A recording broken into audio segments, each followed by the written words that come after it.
Good evening and welcome to the fifth and final episode of the Kalagura Arts Festival Series 2016-2017.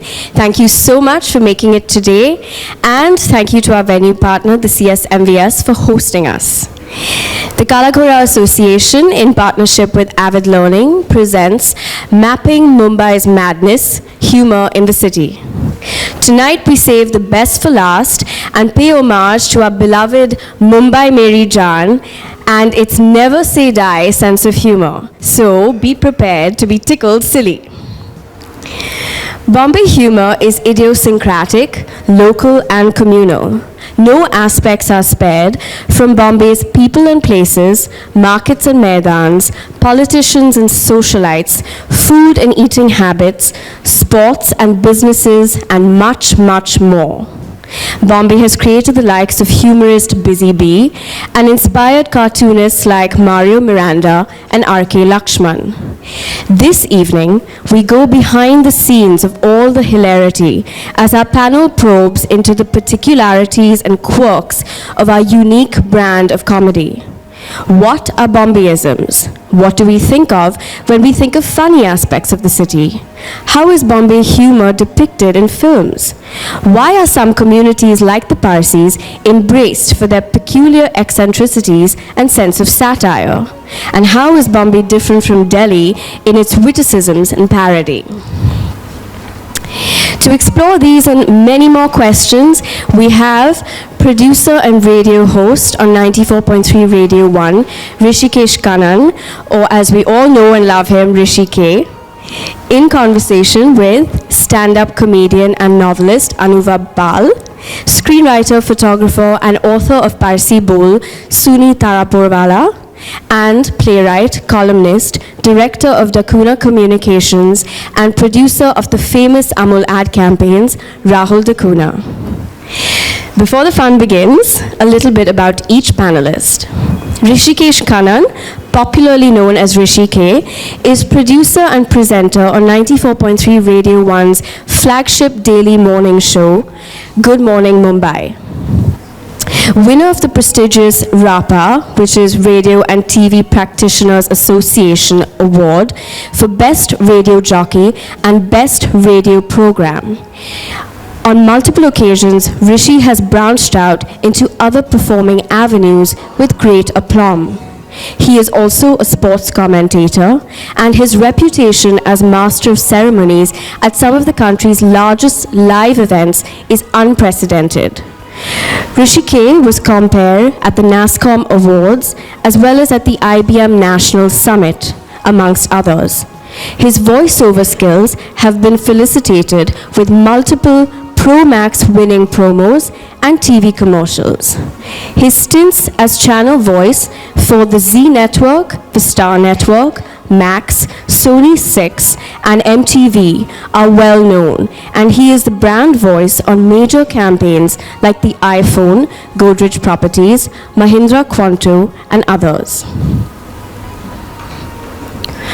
Anuvab Pal is India's most intelligent comedian, according to the New York Times. The BBC calls him India's answer to British wit. His stand-up comedy special, The Nation Wants to Know, has had over 500 shows, starting in Mumbai and playing from Sydney to San Francisco to sold-out houses. His current show, Empire, a comedy show based on the history of the British Empire in India, has played in 35 cities worldwide. His show is the only Indian stand-up comedy show after Russell Peters to sell out. He's also the only Indian comedian invited to perform at Harvard University. The Times of India lists him among India's top 5 English comedians. He's also the screenwriter of the cult Indian comedy films Loins of Punjab Presents and The President is Coming, as well as the author of 4 hit stage plays. He writes a weekly column for the Economic Times and for the Times of India. Suni Tarapurwala is a photographer, screenwriter, and filmmaker who is best known for her screenplays of Mississippi Masala, The Namesake, and the Oscar-nominated Salaam Bombay. She wrote and directed her first feature film, the national award-winning Little Zizou, in 2008. In 2000 and 2004, she authored and published a book of her photographs titled Parsis, the Zoroastrians of India, A Photographic Journey, which was a critical and popular success.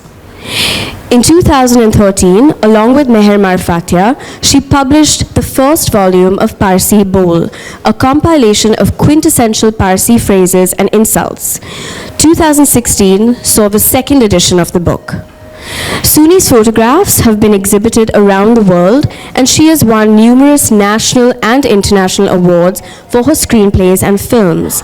She was awarded the Padma Shri by the Government of India in 2014. Finally, we have Rahul Dacuna.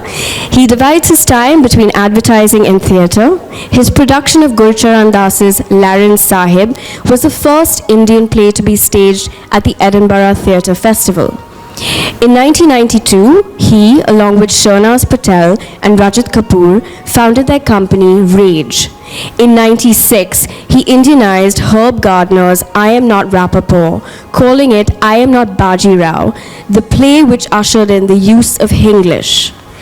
In 2002, he started writing his own plays, which include Class of '84 and Pune Highway. He has collaborated twice with Anuvab Pal, having directed two of Anuvab's plays, Chaos Theory and The Bureaucrat. His plays have traveled worldwide. He has worked also for various advertising agencies like Contract and Lintas. His own ad agency, Dacuna Communications, created the famed Amul Billboard campaign. This year marks the 50th year of the campaign. Rahul writes a weekly column for Sunday Midday called Zara Hatke and is presently writing an original musical titled Sing India Sing. Welcome Rahul, Suni, Anuvab and Rishi, and let the fun begin. Thank you for that vibrant introduction. Rahul, you're not in the audience, you're part of the panel. And like they always say, what's a panel without a Bengali? So you have to have one bong to fill it and keep it all together. Ladies and gentlemen, thank you for coming, and we hope we'll be able to entertain you, if not at least inform. I want to start with Bombay quirks. To me, one of the most amazing quirks is the quirks in language. Even without trying very hard, there are unique Bombayisms, Mumbaiisms that are just inescapable. One of the most fascinating ones is that Alibag se aila kya hai? You can travel the length and breadth of this country and you will never find an Alibag se aila kya. And it lends itself so beautifully to any situation. When you want to tell somebody that they're being a dimwit, when you want to tell somebody that they don't know enough, and it's just so Bombay. There are people in other parts of the country who don't even know that an Alibag exists. I mean, thanks to Bollywood, Lonavala has made it. So I want to start with that. Particular quirks, which are very, very Bombay. What would be one of your favorites? Rahul. Quirk? My problem with that sentence you said is that it's not just Alibag that's difficult. Nobody says Ayala. Yeah. Except Sachin, every time he batted, Tujha Ayala. Right? And kya is not a word. So in Delhi, if you, like a guy like me, my Hindi is outstanding. Right? This is that kind of show, yeah. But just in my parish, right? Nobody else in my parish speaks Hindi like I do, right? But in Delhi, I wouldn't even try talking in Hindi because they would just kill you, like kaiko, the kind of words that we use today in Bombay, where you're even talking to a guy whose Hindi is shuddh. You can, Bob's your uncle. I mean, there's not a single Hindi word in that sentence, but you're okay. I don't know if I answered your question. You did what you normally do, which is beat around the bush. Yeah. So I'm going to let you get away with that. Suni. I mean, you've written a whole book about it. Yeah, my couple of them, fellow actually. authors in the audience, Mer Marufja, she should have been on stage, but they said there weren't enough chairs. And Bachi, who's the queen of comedy, should have been up here. So I feel kind of strange, a lot of pressure to be funny when I'm not instinctively a funny person. No, you are. You are. And ironically, they've put Salaam Bombay here, which was a very serious film. Yeah, so Mer and I crowdsourced this book, which is available outside for 500 rupees if you have change. And it's called Parsi Bowl 2, and it's a compilation that we crowdsourced of Parsi insults, endearments, and a few endearments. So if you want, I can read out from it. But Yeah, you can we'd save love that. Yes, yes. It's, So only, these are- it's only in the Parsis and the Punjabis where a bad word is seen as a lovely thing. Like grandfather said, saying, "A panjo, what a lovely child I've got." What? Same. Okay, so I don't know how many of you understand Gujarati, but it's got the Gujarati, and then it's got a literal translation, and then it's got what the real meaning is. So, Ruvan Rakhri Gaya, which means literally the corpse was left stranded, and when you're left in the lurch, and that's quite an image of a corpse waiting for someone to pick them up. Hookah pani band, which means your hookah water has been stopped, which means when help stops being given to you. Chamna jeva pug, which means feet like pomfrets. Pomfret is a very Bombay fish. My gaan vagar no loto, a vessel without a bum. We have a lot of, for some reason, some fascination with bums. We have a lot of them in this book. Ghadial chai ph literally means the clock is out drinking tea, and it means time is passing exceedingly slowly. Jalebi jevo siddho, straight as a jalebi, which of course means a very crooked person, because jalebis are not straight. And so it goes on. I could go on, but I will leave it at that for now. You're a unique amalgamation of somebody who grew up in Cal, then went to Ohio, and then you're here. What are things about Bombay that just hit you straight in the face? Let's say when you get off the plane, and you know, there's funniness, there's humor in everyday life, right? Yeah. And he actually has an unfair advantage because he's the only comic here. Well, I don't know that if that's an advantage. Most comedians I know are not very humorous, so it's fine. Sorry, you made it sound like I did all these things last week.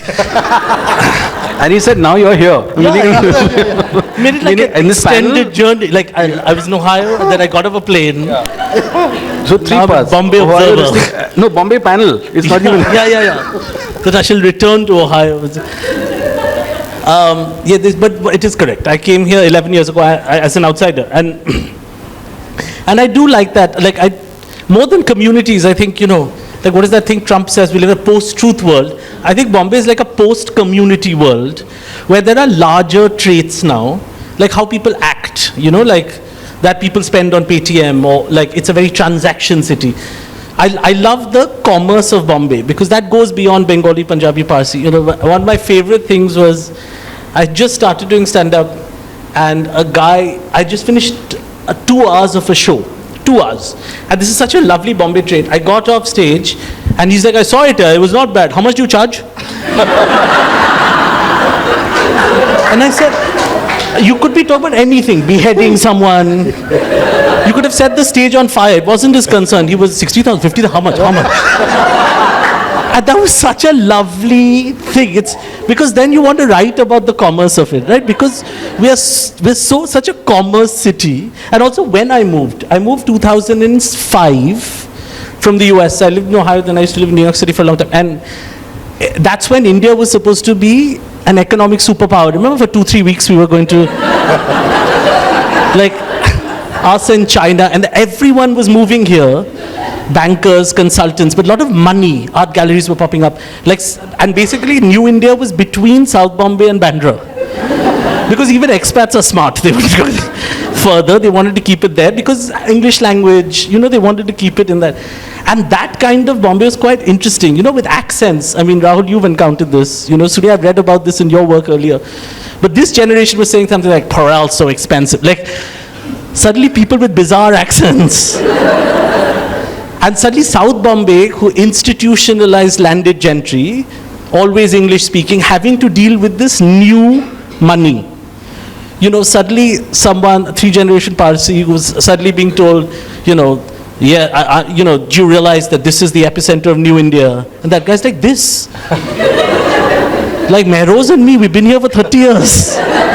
That clash is equal. So that's quirky to me, that. And every day I find, as an outsider, it's always, because I didn't go to school here, so there's always that sort of outsider perspective I enjoy, but I get as much from reading insiders, I grew up a lot on, like I'm younger than these, but a big influence was that Indian English theatre is possible was Rahul's stuff. And growing up with namesake Salam Bombay, that Indian English work could go outside India, that was a big thing, and all those stories focus pretty much on South Bombay. I think for 10 years in film festivals, foreigners only thought India had Parsis. Because only now all this stuff is going, Anurag Kashyap, but back then it was like, oh, Indians must be Parsis wearing a hat, reading Shakespeare, all of India must be like that. I haven't seen No, that. the early transplants were never sort of the earthy stuff that goes now, right? Nowadays, all this stuff travels, lunchbox, but for the longest time, it was sort of room with a view, that was, everyone speaking like that, hello, that sort of, That's not changed. I mean, it's pretty much. Yeah. But now it's much more, it's, what's that trilogy of Anurag Kashyap that went to The Cannes? Gangs of Wasseypur. Now they want to see that kind of, sort of, with South Bombay we'll look at and say, ye kya hai, kaun log hai, It's that. So those quirks, sorry, I'm rambling, but those are No, not at all. It's all in the rambling. So, I mean, this is something I brought up outside, and then Rahul looked at me with an accusing stare, and then looked at Suni and said that he's targeting minorities. But I'm going to take this risk all over again. Sticking with, these quirks which are very peculiar to Bombay, I think also what makes us what we are is that we're an actual potpourri of various cultures. It's not like a created potpourri like what Delhi is, because Delhi is close to Haryana and Delhi is close to the Punjab, and there were, peculiar aspects of just those two cultures, or North Indian culture. The beauty about going to a Ranva village in Bandra, or to an Olam in Malad, or in Girgaon, is to hear "remove a picture." I mean, it's such a beautiful Bombay thing, and it's not just a Catholic thing, because I have friends who are Catholic and who live in other cities who don't say remove a picture. I'm just saying that I'm half Gujarati. And even the Gujarati say remove a picture. So Bombay, yeah. So that's it. So, Clarifying. so therein the fact that there is humor in the communities that have brought their own individual traits and quirks and assimilated that into becoming a language or a culture which is uniquely Bombay. Yeah? So you want to react to that? Nobody's removing a picture now, but Anubhav, please. what is he passing the parcel on? Who's going to speak? It's what I said earlier. The greatest gift that we have as people who write, well, let's say write funny or stand up funny, whatever, is that we have the gift of mixing these languages. This whole classic thing called English. English is a bit dated now.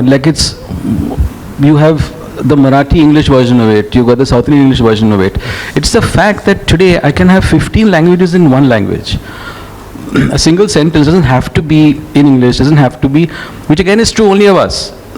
Because the point is, we've all accepted that we're such a mixture of language, of cultures, that within English, there are words, like remove a picture is a literal translation of photo khicho.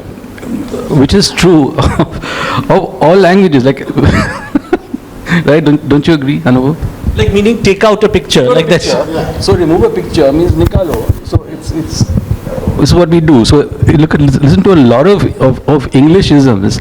They're literal translations of remove a picture, which is lovely. It's true. But like I said, if you go to Delhi and say any of these sentences, you'll be stoned, because number one, they don't have a sense of humor in Delhi.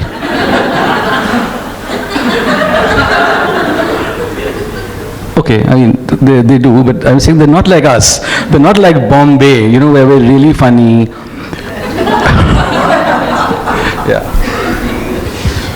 In popular culture, Bombay humor in popular culture, which would be cinema, the way it's portrayed, not just in Bollywood, but the so-called indie film movement.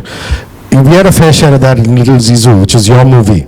So talk to me about that. Talk to me about characters in popular culture which are uniquely Bombay and which are incredibly funny, without trying to be funny. Actually, to tell you the truth, I don't see a lot of great humor in, films coming out of Bombay. And I think it's really a rare trait to see something really funny, except for Loins of Punjab and the films that you've written. Which was set in New Jersey. So And actually, the people outside India don't expect a comedy out of India, because they expect a Salam Bombay, and they expect to cry, and they expect to see poverty. And so it was a very strange experience for me to take Little Zizou out as a comedy to the rest of the world. But of course, in Bombay, it was completely understood and completely loved. But it was, I think, a very Bombay film. I mean, Lunchbox I thought was Bombay film, right? Which, I mean, I think it's still one of the highest grossing Indian films, and the parts of it were funny. But also I think that what makes it really interesting, I don't know if it's the way Bombay lives. That I feel it's the most westernized of Indian cities. I don't just mean in terms of access to like David Guetta or whatever. I just mean in terms of, or lack of access. Or I just mean in how people live. Like the number of single people that share as roommates, career being the number one focus, not focusing on parental wealth, inherited real estate. You know how rest of India lives, all the prejudices that come with it. I feel this is the only part where you kind of make it on your own. And people from all over India come to do that. And that makes it a great leveler. I'm sounding like Ram Guha now talking about city analysis. But he had said that Bombay is India's only true cosmopolitan city. And that's probably why, right? Because, you have a Parsi perspective. I often joke that if you're an English language entertainer of comedy or theatre, I don't know, Rahul, your range is from Kolaba to Worli. That's about it, right? They have a ceiling now, so Bandra is. Yeah. So there's the ceiling now. So I think if you want to be an entertainer in India, you have Hindi speaking and how language is changing, but it's all coming out of here. Yeah. I mean, if I saw a massive hoarding once in Kochi, I was some singer or whatever, and it said. Singer, it didn't have his name, some Bollywood singer, and it said singer from Bombay, like Bombay was in big letters. That was the selling point. Like they had New Year's Eve singer coming from Bombay. We didn't know what he was doing there, but that was enough. It's still the epicenter for the rest of India to think glamorous things happen here. What really happens here, no one needs to know. Seems glamorous. Writers who've left a lasting impression on us. To me, I mean, the obvious reference is Busy Bee. The way Behram Contractor was able to be terse, laconic, yet have a unique rhythm, which was just so Bombay.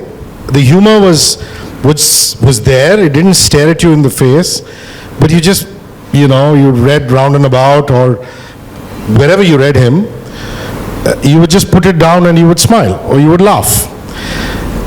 So writers who've written about Bombay, who you think are incredibly funny, if you can't think of anybody, but how Busy Bee touched your life, for example.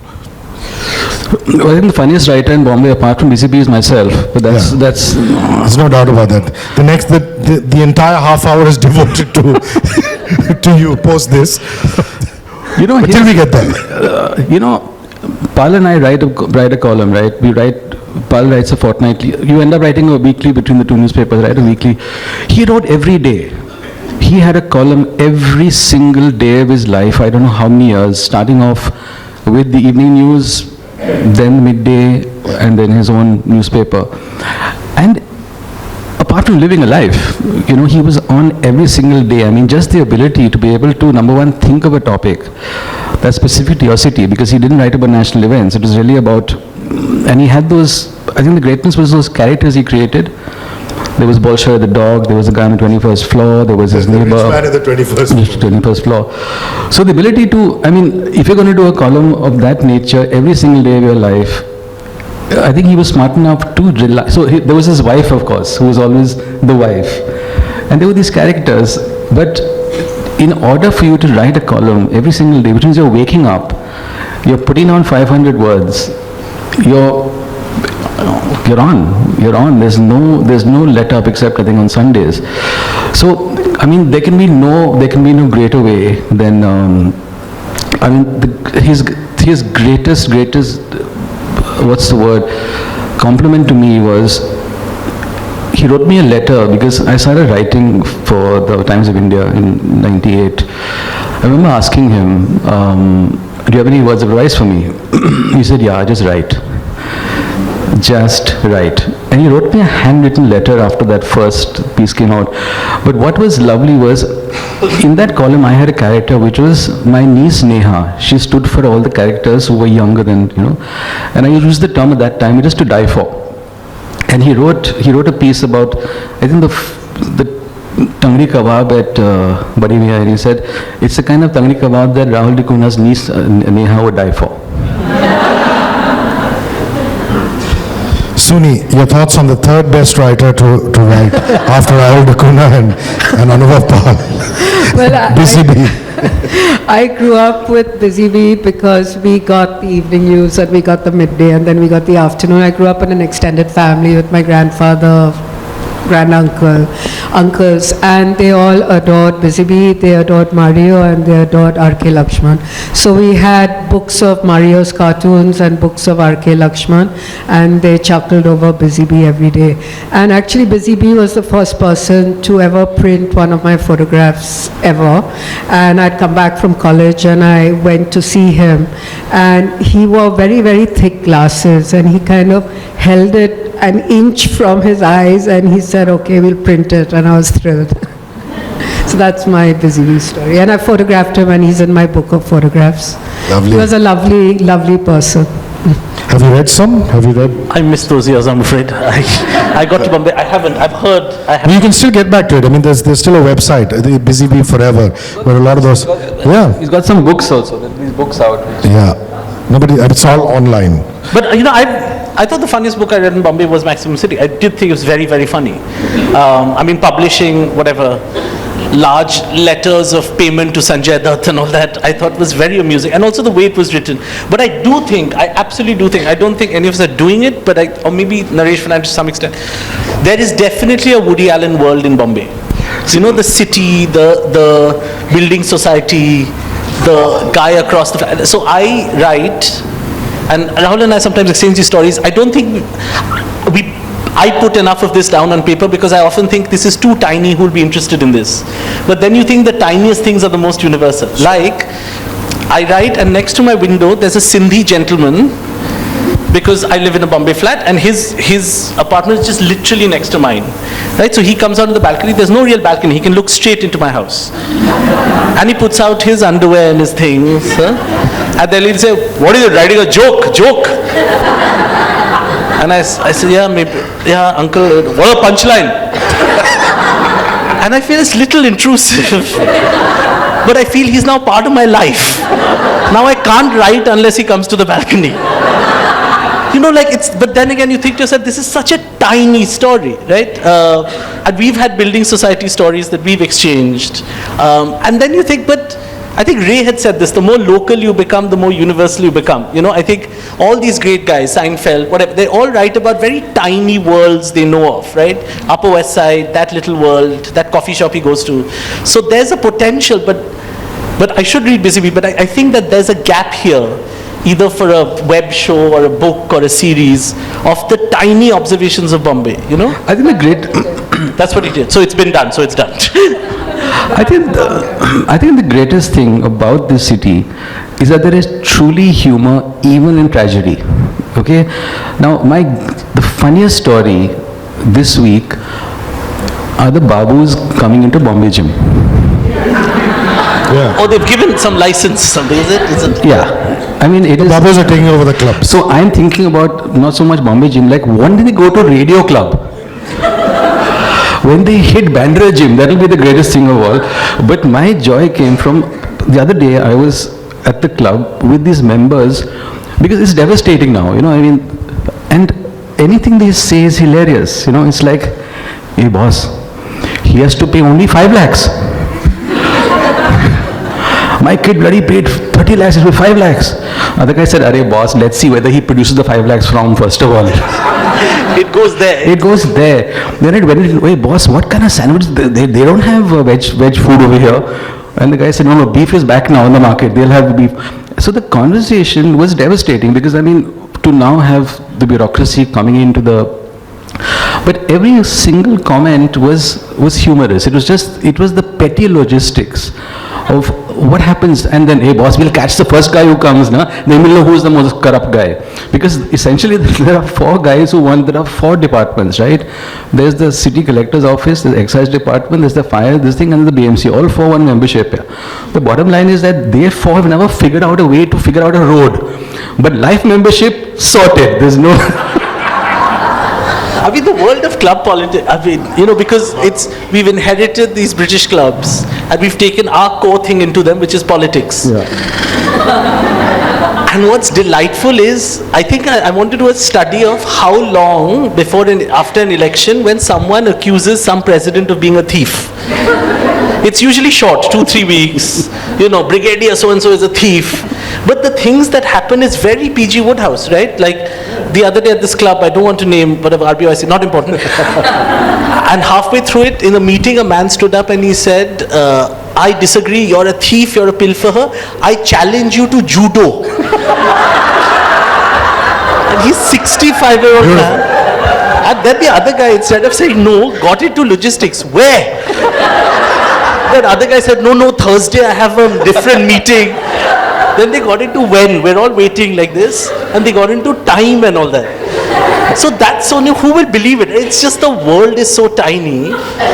But yeah, I think it needs to be written, right? It's beautiful. I mean, like there's just another club I don't want to name, where the tennis committee member, it was discovered that his son wore pimpled shoes to the clay courts.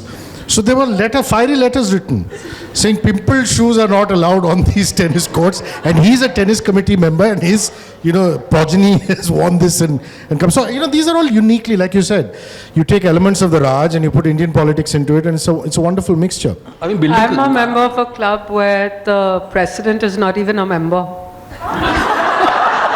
Wow. And it was just discovered. That's brilliant. That's the real estate business, right? See, this is what I love about Parsi humor. It's one level above anything we're doing in English. It's just thrown slowly and it's devastating. And it's not a joke. It's not it's not manufactured, yeah. Let's now move to caricature and humor, which brings about a unique social self-consciousness of the city that we love, of Bombay. When you look at R.K. Lakshman, you look at Mario Miranda and their work in cartooning, in caricature, I mean, they were not off the city, embraced the city. Mario lived here for over 50 years. Their cartoons are amazing. R.K. Lakshman's Common Man. It's impossible to walk into Cafe Mondega and not to be amazed at those murals which still stare at us through the walls.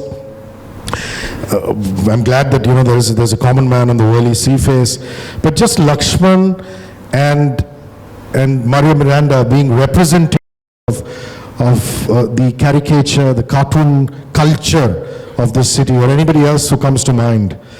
Busy Bee, for example, would keep ribbing Lakshman of his friendship with Bal Thackeray, who's the other cartoonist of the generation, of the time, Rahul. Why is it that each time, No, why is it's it as though I've dealt to a deathly blow? Whenever I ask you a question, you just go, Because in my case, I don't know what the question is.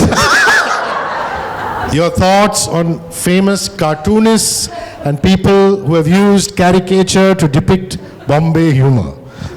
They're all good.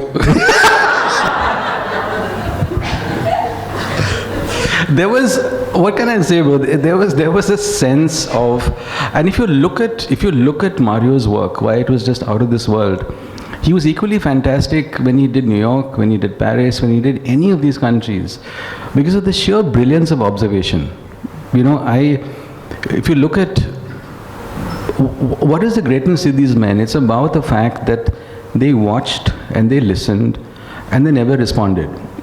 You know, one of the things that Shanaz, my partner, often says is that acting is about reacting. You know, it's about listening, it's about, and these guys did that. They were quiet men. Mario barely spoke, but he just watched and he sketched. BCB wasn't a very funny guy. He was laconic, but he wasn't out there with the jokes. He just listened. I don't think Ankit Lakshman said anything except to his wife. You know, and he wasn't a funny guy at all. You know, but they were able to be funny because their humor lay in their observation and in their ability to see a funny situation, then be funny themselves. Mario's work, R.K. Lakshman's work. You're asking her a question. You're not asking me the question. You just, I think when the going gets tough, you look at me. I can answer her. Well, my favorite character is Miss Nimbupani from Mario. And I think it was his drawings that was so delightful, you know, the exaggerated bosoms. And one favorite drawing was these fancy ladies at the race course, all of them very buxom.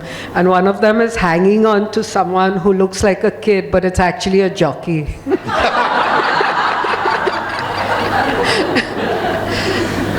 Like a grown man. Yeah, grown man. But, you know, I do think So, that, Mr. New York. So, R.K. Lakshman. no, I do think a lot of that has moved, right? Because I think there's a lot of humor now online. Like what I see all these young comedians. Like I think today's, this is going to be a sort of a sacrilegious thing to say, but today's Mario Miranda exists in BuzzFeed and with what Sahil Rizwan is doing. You know, like there's a world there now where that world is moving from the newspaper to, I was seeing something, Vin Diesel was leaving Bombay. This has been going around for the last yesterday, and all the photographers, because by and large we're not really interested when Hollywood stars come unless they're with our stars. So he was at the airport, there were 2-3 reporters, and he was leaving and they were shouting, "Mr. Diesel!" And he was waving also, then "Takle," all that they were saying. Now, he didn't understand, he was like, "Thank you India, it was fantastic," all that he was saying. But that thing would have been a cartoon some years ago. Now they've got the video, right? So now that's gone on BuzzFeed and Huffington Post and, you know, wherever, like whatever will be the future of, like Time Out used to capture a lot of this stuff with Hemant Morpare. It was really funny. But those were the early years of that humor. But I think that's going from magazines online, you know, it's going to phones. So a lot of Bombay humor does exist. Because if you think about it, I can't think of any Indian artist of broadcast entertainment, popular artist who does not live in, by and large most live in Bombay, whether they're playwrights. Chetan Bhagat lives here. This is the only name where you just mention and it gets a laugh. And you don't know why they're laughing. Someone laugh at Shah Rukh Khan, you know, it just, so any artist you can think of, all the comedians live here, you know, they don't, now the interesting thing is, are they making work of Bombay? And I don't think a lot are. I think they're making pan-India work, but they all live here. They're affected by contemporary Bombay. I think AIB do. I think in some of their sketches, Bombay comes in, but not in the way that Busy Bee was doing it, like where the city was the main inspiration. And in that aspect, I mean, if you look at Delhi witticism versus Bombay witticism, the classic example would be, you see Thomas Samuel's work, which is Babuji, the character, and then you look at R.K. Lakshman's Common Man. And this is a small discussion that we were having outside, Rahul, about Delhi witticism versus Bombay witticism. And who's funnier and who's more intelligent. But that discussion will carry on. But the point I'm trying to make is, one is political satire, political consciousness through humor. At the other end of the spectrum, there are caricaturists or cartoonists who talk about popular culture, which is non-political. So, Delhi humor versus Bombay humor, in the light of Babuji versus the common man. I think it's essentially, Delhi is essentially the political capital, so their humor tends to be more political. They're not, I mean, we've argued about this, but they're not that fascinated with Bollywood as we are, you know, because Bollywood exists in Bombay, I think. To a large extent, their heroes are the politicians. Not Kejriwal, but they're politicians. But in principle, I think we're an all-for-nothing sort of city. We're Bollywood, we're politics, we're film, we're the underworld, we're everything. And therefore, I think our cartoonists have more of a fun time doing cartoons because I think Delhi cartoons are bound by politics. It seems to be that that's their only subject, and their newspapers make them do that kind of stuff. They're not able to move into Bollywood areas and stuff like that. I think our guys are luckier. I do think that Delhi, in some ways, is a far brighter town than we are, because they think deeper sometimes because of the fact that they're politically motivated. But to that extent, I would say that we have an easier situation because it's all here. Everything is here, and everything starts here, whether it's the food, whether it's the scandal, whether it's the... I mean, Vin Diesel didn't go to Delhi, right? He came here. But in that aspect, it's not as though cartoonists in Bombay haven't used caricature as a socio-political tool. I mean, Balasaheb Thackeray did that when he started Marmik. And, you know, a lot of that caricature work, a lot of that cartoon work was about the growing influence of Gujaratis and South Indians who had come into Maharashtra and, you know, who were making it their home. So Bombay has had its fair share of humorists, stroke cartoonists, caricature artists who have used it as a socio-political tool. What do you think, Anubhav? No, yes. I think so. But I also think, you know, as in, you know, like I think I need to read, Samna and stuff like that to really understand, because there's this really witty stuff going. We also function in an English language world which is in itself really tiny, right?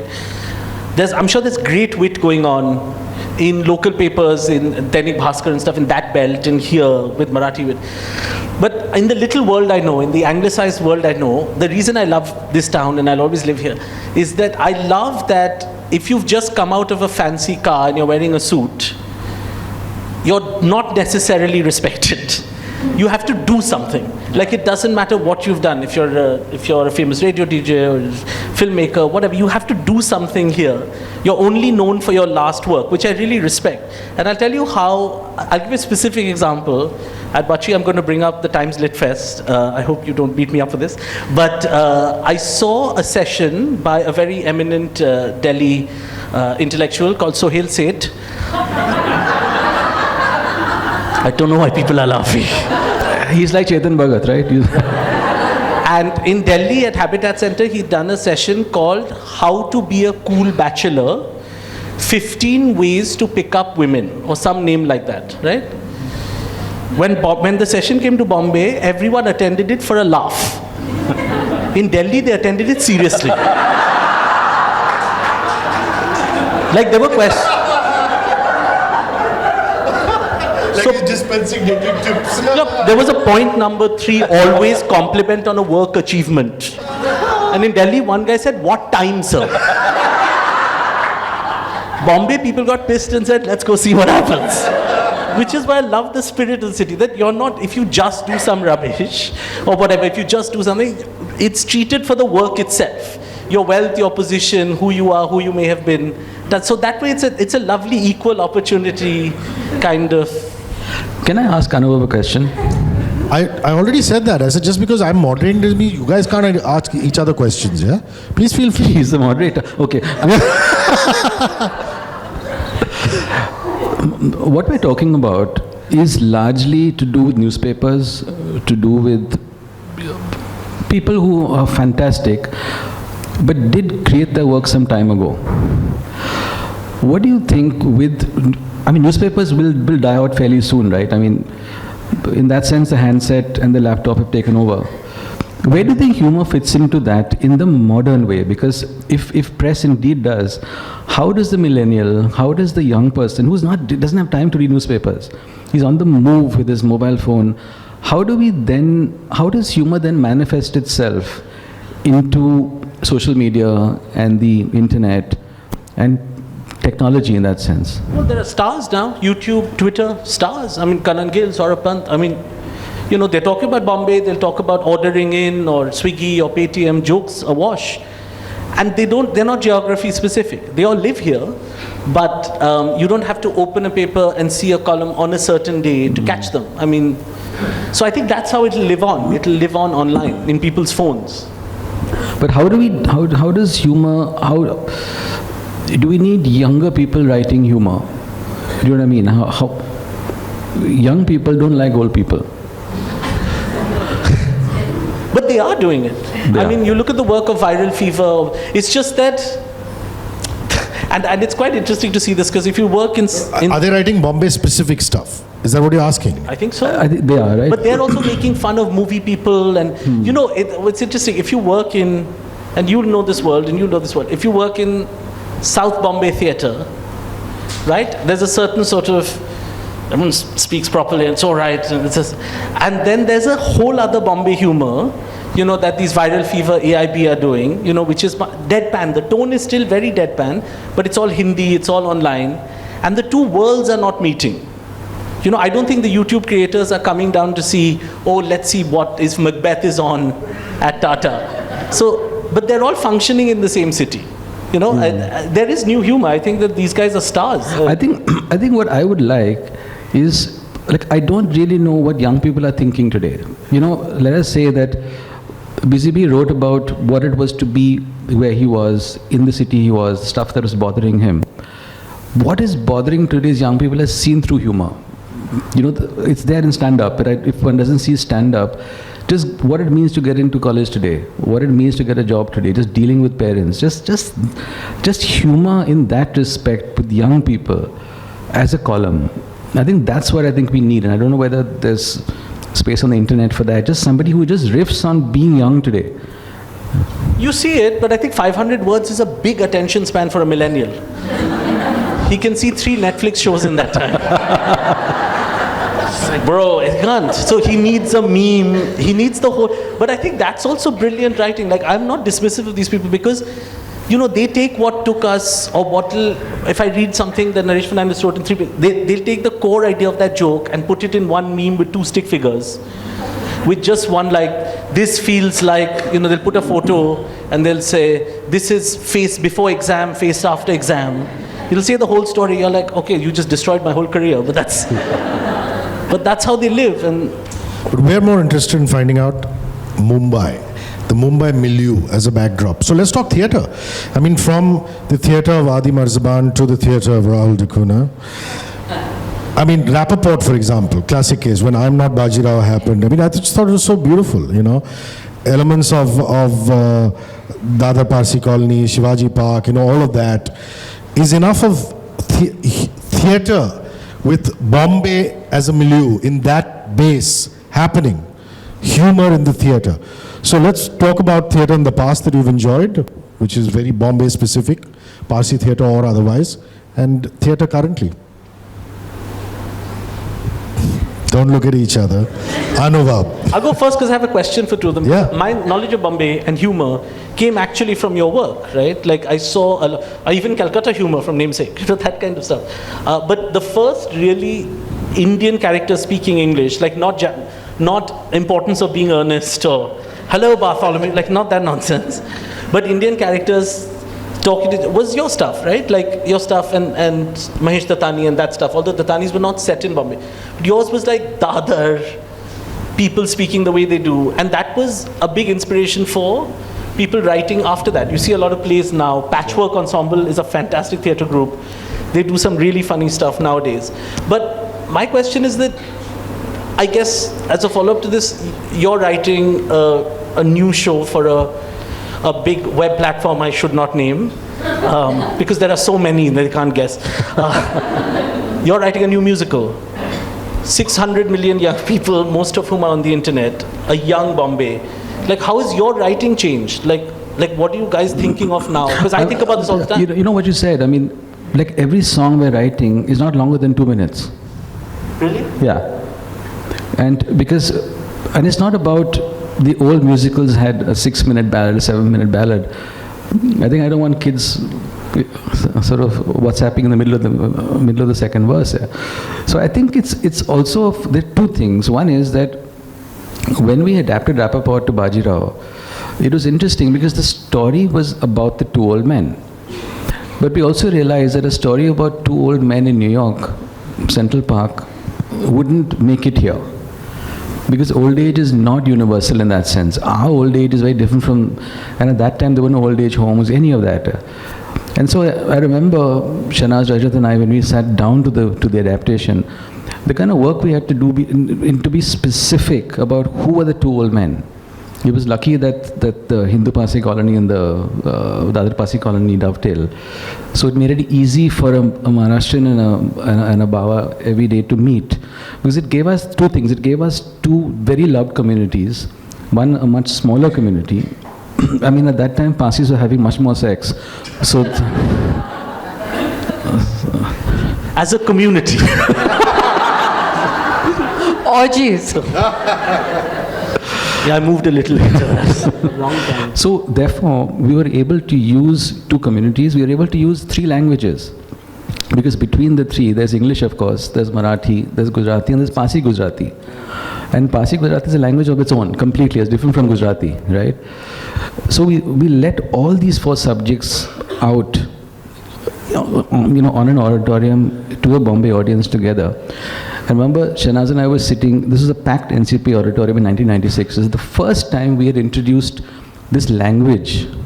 And Baman Irani walks onto stage in this cycle, and Sudhir is sitting there. And he says, "So Babaji, what we are talking about?" So Pavan says, "I was not talking, you were talking." And Sudhir says, what was I saying? He says, "I was not listening either." And it was fascinating because he said it in part Gujarati and the entire audience was on the floor. And I think we said to ourselves, first of all, wow, we're not going to lose money. But crucially, have we just introduced, we've broken the wall down. We've sort of, without realizing it, or realizing it, I don't know, but suddenly English wasn't a difficult language anymore for a theatre-going audience who used to go to an English play. And I suppose that's the greatness of this city and it was difficult because Bajirao didn't work immediately in other cities. Like in Calcutta, they had no idea who this guy was. They didn't know the Bawa as a character. But I think gradually it picked up steam in other cities as well. But yeah, I think the greatness is that was a specific Bombay play because it used everything in the book that was about Bombay. And that was great, yeah. So Suni, plays that you've seen, enjoyed, which had humor, which were based in Bombay or had communities that make us such a fun city. Well, I grew up with Adi Marazban plays, and my partner Meher has done a book called Laughter in the House. And for us, theatre meant laughing. There was no question of a play being tragic.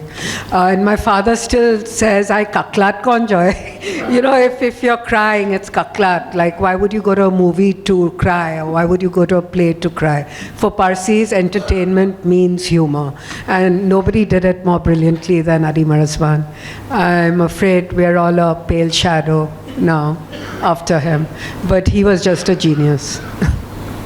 And you're seeing that in the current theatre movement, because you are connected, you're doing a fair amount of theatre. Are you seeing that a reflection of Bombay in the theatre that's being put out, at least in the comedies?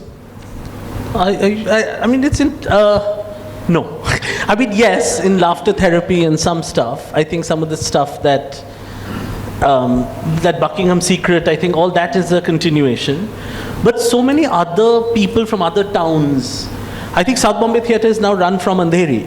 It's like all the creators, all the writers, they all live there. Because even humor in Bombay, because of the vastness of the city and because the incredible difference of socioeconomic status, what constitutes funny. I mean, I'll say that what constitutes funny in South Bombay, it's got nothing to do with what constitutes funny in Andheri. I mean, the Amol hoardings we do, We run 4 different hoardings in Bombay sometimes because what South Bombay is bothered by, like Lakme Fashion Week in Malad would make no sense. Like, you know, when they have those, when the bra falls off and stuff, what's it called? That.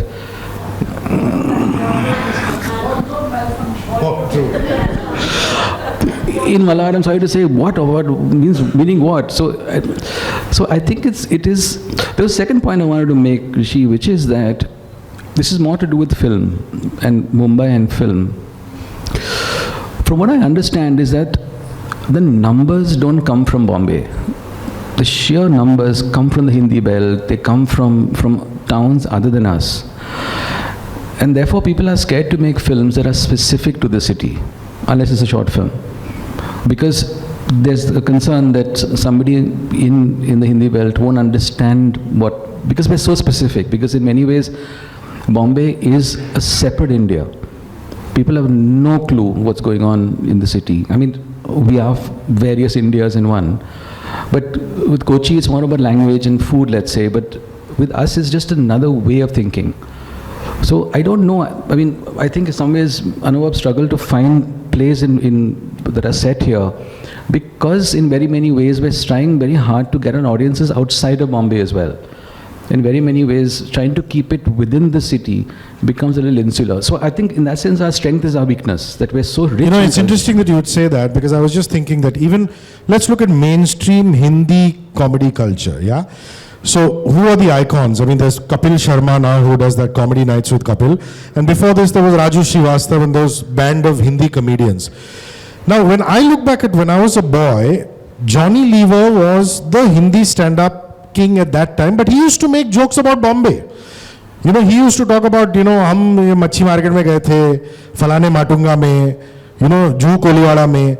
So even, and what you're saying makes sense, because maybe there was an era at that point of time where a comedian, even if he was a mainstream Hindi language comedian, could turn around and say, I will make jokes about my milieu, about, you know, the area that I grew up in, and not worry about the rest of India. But now there are commercial considerations whereby a stand-up comedian says, I have to do a 10-city tour. So maybe even as a Hindi stand-up comedian, if I have to sell in 10 cities, maybe I shouldn't keep it Bombay specific. So I think that maybe is unfortunate, it's but true. it's True happening. in the stand-up world also, isn't it? I have a colleague, Kunal Khamra, you know, a very bright young comedian. He has a story about autos that want long fares. He said in Andheri, I was looking for an auto. He said, nahi, mujhe lamba bhada chahiye. And then his joke is, then chalo pehle Odisha chalte hain, etc. He did that joke in Bombay, it was funny. In other cities, those auto rickshaws, it's sort of, you know, he's in, I think we played, can't remember which town we were in. And then he's like, you know, and then he set the context. In Bombay, in Andheri, they're only auto. Then he realized it doesn't work, because you're setting the context. And then making the joke, and it doesn't. But I do think that one thing I'm noticing about audiences, though, is Bombay audiences, it seems, and you guys can correct me if I'm wrong, are really hungry for some alternative to big Bollywood. Because a lot of those stories, they're like just some good work. You know, I see it, you know, young people, loads of young people, like school going, just some, because their alternatives are Game of Thrones on the iPad, which is high quality entertainment, $500 million an episode or whatever they spend, or something rubbish in our screens, right? So they just want a gap filled, where some artist is talking of their daily problems. Yeah. That gap, I think a good play can fill, but I don't think enough people are writing to fill that gap. So if I can talk myself for a second, our Siddhus of Upper Juhu in some ways does that, and it's fascinating because the play opened when the entire Bombay was dug up, right? The entire Bombay, we couldn't get to, and Rajat's opening line is about why do they start the drill at 2 in the morning, you know? And he says somewhere in the corridors of Mantralaya they have a Chinese torturer who says start the drill, and the audience was collapsed because it was not the funniest joke, but he was just in a scenario. In the second scene, Shanaz and Rajat, who play a couple, their house gets ransacked, right? So she's trying to call the cops, and she says, what's the address? And she says to the cop, Upper Juhu. So the cop says, kahan? And she says, theek hai, Andheri. And that was, now that joke fell flat in Delhi. You know, it made no sense in Delhi. Yeah. Of course, when Rajat is shouting, he's screaming at Shahnaz, and Shahnaz says, "Why are you being like Arnab Goswami?" That everywhere in the country is just a classic joke. Yeah. So it's like New Cuff Parade is what Vadala actually. New Cuff Parade. Now the reason, ladies and gentlemen, why Rahul D'Cunha agreed to be on this panel in the first place. We now move to the Amul hoardings. Well, let me just set the tone for that. I mean, it's basically about how humor, satire and caricature has a visible presence in the city. I mean, I gave a small example of how, you know, you walk into Cafe Mondega and you see Mario Miranda's artwork. Hotel Paradise, again, is a prime example in Colaba. So, are we seeing enough humor in the city as we're walking around and things like that? And I think the Amul hoardings are a prime example. I mean, people have been looking forward to it, watching it for ages now, and there are unique Bombayisms even there. So talk about particular Amul hoardings, stroke campaigns with the Amul girl, which are very Bombay-centric. So give us your best, your favorites. I think the favorite one was when 98, when Bombay became Mumbai, we just said Bombay. You know, and it showed the girl just loosely, and we riffed a lot on that. So when VT became whatever VT's become, we said Victoria dominated. So, you know, it's a large part, I think, of the Amul hoarding campaign is not necessarily laugh out loud. It's really about, because, look, Bombay as we know it is not the happiest city in the world right now. Okay, we can lie about it, we can bullshit about it, but the fact is that this is a city that's slowly falling apart. What's keeping it together is us. You know, you go to any other city in the world, you know that even when there's corruption at a higher level, you know that that city is being held together by a power that's caring about the city. This is a gangbang, right? What the Amul hoardings do sometimes is that it just reminds us, I think our humor comes from a sort of shared pain. You know, there's that sense, why do we go back to nostalgia? Because nostalgia is finally comfort food. You know, and because I sense that there's not, I mean, we're supporting demonetization. Can't get my own money out. No, we're going to do this, yeah. Now, the moment you laugh about that, you know, so basically we ran a hoarding, not a very funny hoarding, but we showed the Amul butter girl. She's got to the top of the line and there's only butter there. We said, anytime makhan. Not a very funny joke, but it was just that moment in time when somebody said, someone's laughing with us and not destroying us. Yeah. So, yeah. Suni, do you remember, you know, walking into an Irani cafe, for example, and seeing an interesting thing on the board, or, you know, anything in the city that was just incredibly funny? Something you passed? Yeah, the most famous one is Bastani, with all that no gossiping, no sitting long, no reading newspaper, no, I've forgotten all of them, but that was the most famous one of you know, them. the great thing about No us. talking politics. Yeah. Yeah, no talking No talking politics. The great No thing. spitting, no... What I love. No address inquiry. Anyone else remember any? No combing hair and sing. No combing hair and sing. There's a very interesting sort of, and we compare notes on Colaba and Bandra sometimes. The world I live in Bandra, I'm seeing it go through this seismic shift that I find very amusing. It's so much material, I've never got myself to, because I think all artists are observers of their time, you know. I think you were writing off a time of a Bombay, you know, of fancy hotels. I find Bandra right now on the cusp of trying to be extremely hipster, observing everything from the world, but not able to, so loads of people in different parts of the world living there. And I love that clash of the world and Bombay. The other day, there's Starbucks there, a man walked by, two very hip men, because I could tell they have beards. They groomed beards, you know. And one just shouted, Obama! He just shouted at the other man, and the other man just said, huh. Just agreed with him. And I just realized suddenly in the middle of Bandra, this sort of thing is happening. And there's seismic shifts of gluten-free restaurants.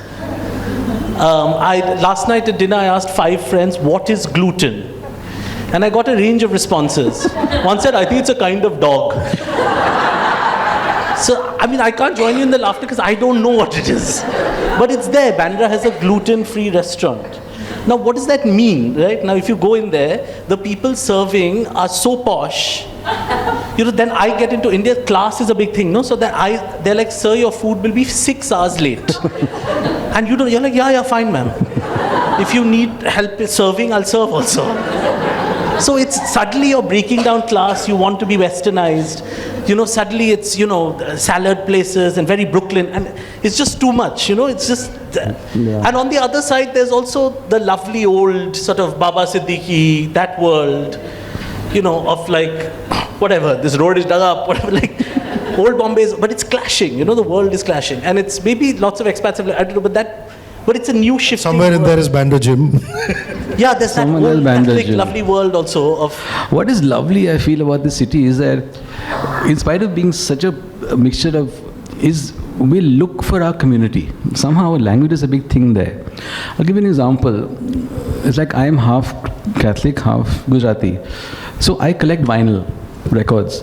So I made the mistake of telling my my redhead supplier, Pilak Bhai, that I'm half Gujarati. Moment of weakness. Now he only talks to me in Gujarati. Which is very difficult because only the name of the album and the artist is in English. The rest of it is in Gujarati, including the price. So I'm getting bills, whatever. But occasionally he will throw in an English word, which is just killer. So the other day I called him, I couldn't get him. And he gets flustered. I said, Pilak bhai, where were you? Nene, Rahul bhai, mara patni na health thoda sa ding dong chhe.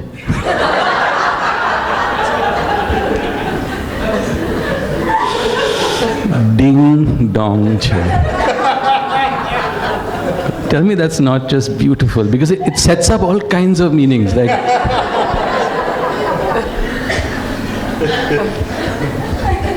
very well said. So I think we'll throw the house open now. So if you have any questions to ask the eminent jury, the panel, if you have any questions for this vibrant trio, please feel free. Share your mic.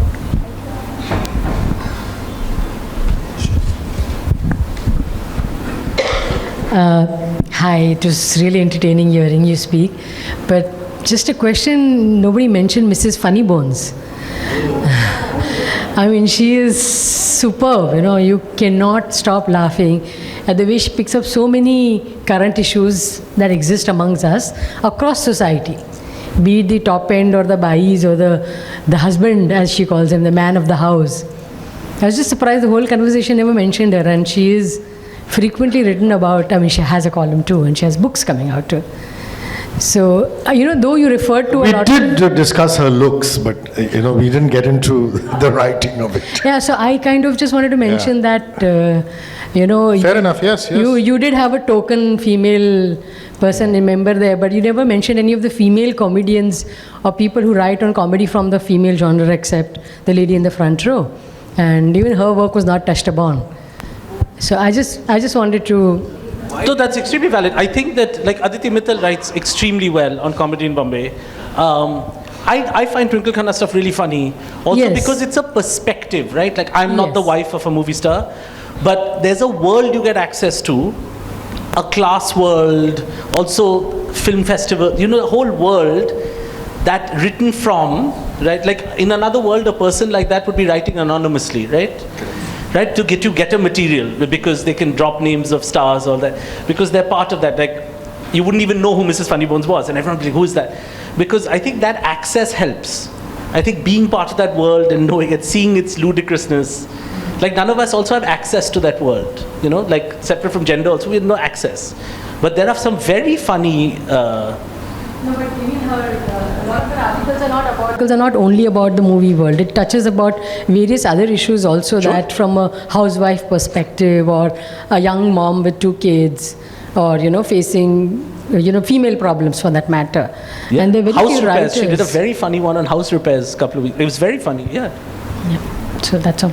So, sorry, yes, I mean, in So, terms of... well, I just thought that, there are current writers who are, and 100%, yeah. and instead of, we didn't really recognize any of the female writers. Your conversation was very predominantly male writers and Awful. male things. So, going forward, And to add... the I would fun- have appreciated that feedback from someone who I has- would have appreciated it as well, I think, if we had more. Ma'am, Also, the funniest people in the ma'am, world. this was the male panel. I thought so. 9:30, there's a female, Thank you. right? But just to add, I think some of the funniest writers in the world now are women. Tina Fey, Mindy Kaling, some of the women comedy writers are now making 3 times as much as male comedy writers because their material is better, right? Ghostbusters, what was the one with the wedding, Bridesmaids, those movies, Spy with Melissa McCarthy. Sorry? Did someone say lose motion? Moni Mohsin, very funny. The Pakistani lady. writer. Yeah, Butterfly, something Butterfly, right? Was Social Butterfly. very funny, right? There was a panel that wasn't as funny with Twinkle Khanna and Moni Mohsin at the Lit Fest, which was quite funny actually. So yeah, they stand acknowledged.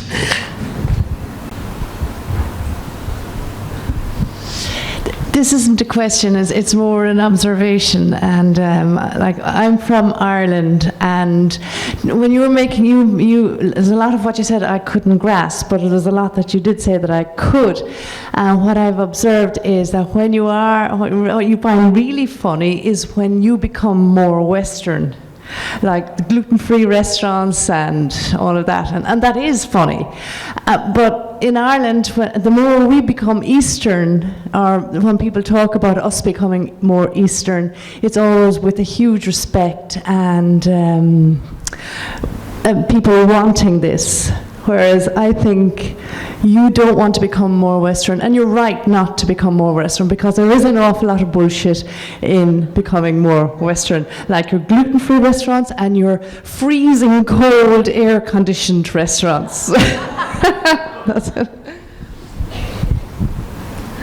Irish, sorry, I just wanted to add, you said you're from Ireland. Very Oscar Wilde, Martin McDonagh, they're also very specific to their place, right? They write very funny stuff of Roddy Doyle. Roddy Doyle is Irish. Paddy Clark, Roddy Doyle, the author, he's Irish, I think. So they write also very specific of their town, some county, Galway. I don't know what I'm trying to say here, but... They're specific as well. They're quite specific. Yeah, that's where I'm from, County Galway. Okay. You too. Don't get me started on Irish banks. Have another session. But there was that great joke, right? Because Bono is really self-righteous, right? So he was at this concert where he started to clap his hands, and he tells the audience, "Everybody clap your hands. Every time I clap my hands, a child dies in Africa." So the Scottish guy from the back says, "Well, shut up then." Sorry, I think, I don't know if there's a question. There's a question there.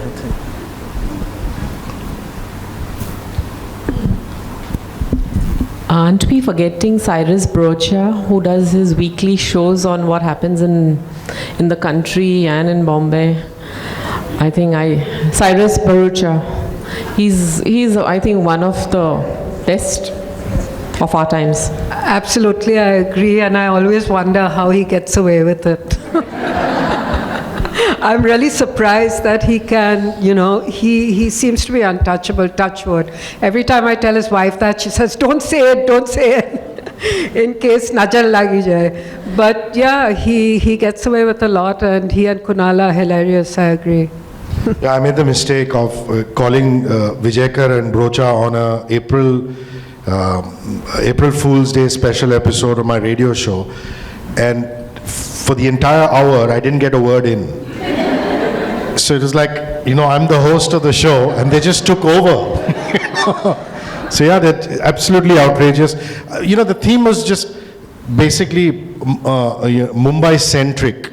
And you're right, a large part of what Cyrus does, not so much on the television show, because I think they expected to do issues of national importance.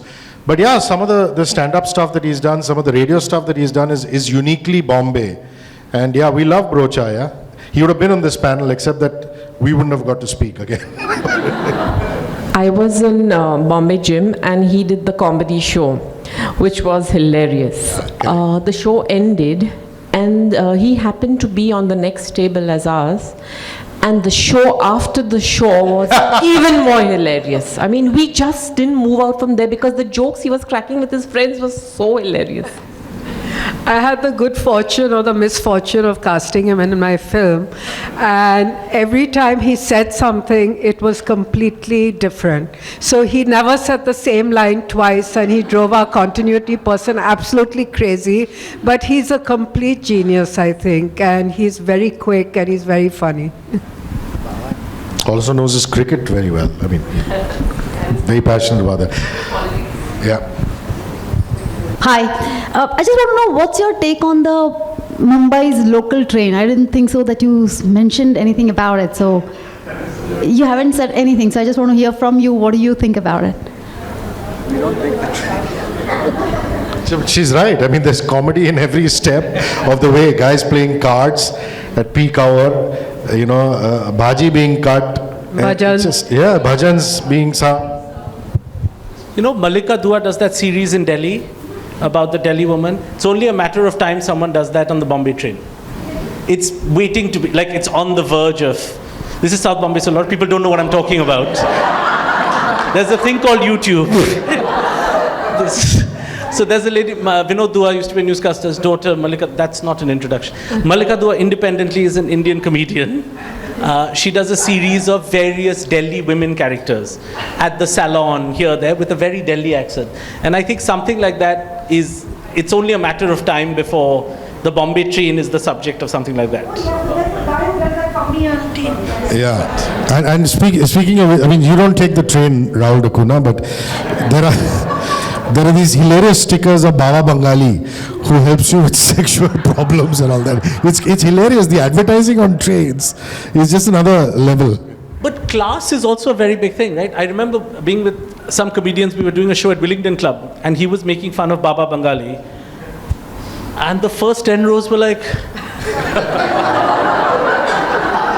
oh, that's something the driver does. Oh, right. The train, yes, we've heard of it. So it's who you're playing to about what Bombay also, right? Thank you to our wonderful panel for entertaining us superbly this evening and for ending our series on a really lovely note. Thank you so much. Thank you to you, our audience, not just being here today, but also throughout the series. We've had a wonderful response from you, so thank you. We're now gearing up to present the Kala Ghora Festival, which is coming up next month, as you know. If you haven't seen the new statue of the horse, do go have a look. Avid is curating over 30 panel discussions at the DSL library. We are also presenting a bookstallation, as we did last year, and specially designed panels that document Mumbai's publishing legacy across Hindi, Marathi, and Gujarati mediums. So do stay tuned on our social media platforms for more. And until Feb, remember, learning never stops. Thank you and have a lovely evening.